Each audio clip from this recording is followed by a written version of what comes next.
Greetings, I'm Dev the Developer. This lesson covers HTML heading elements. There are 6 of them. They serve a specific structural purpose, and there's a few rules about how to use them that will save you headaches later.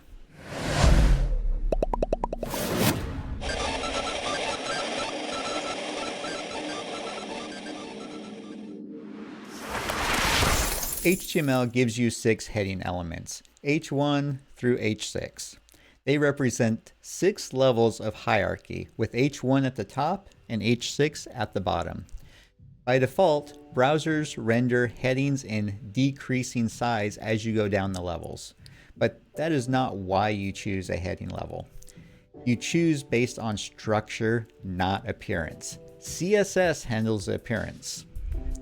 Think of it like an outline. The H1 is the title of the whole page.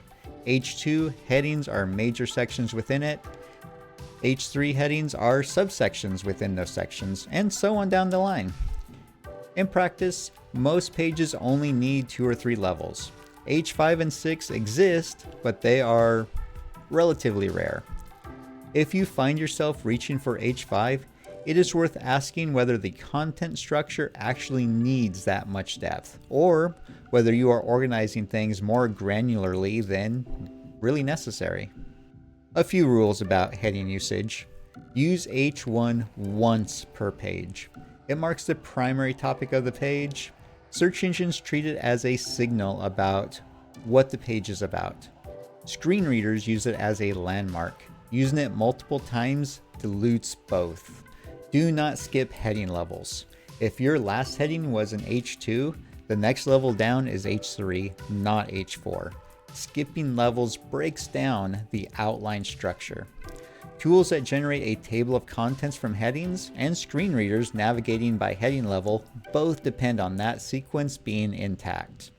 And one last thing, headings describe structure.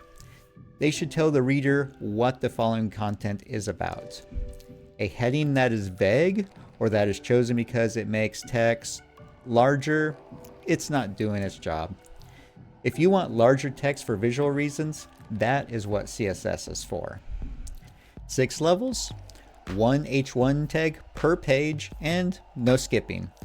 Those are heading elements. Try using them on your own, and don't just watch it, do it.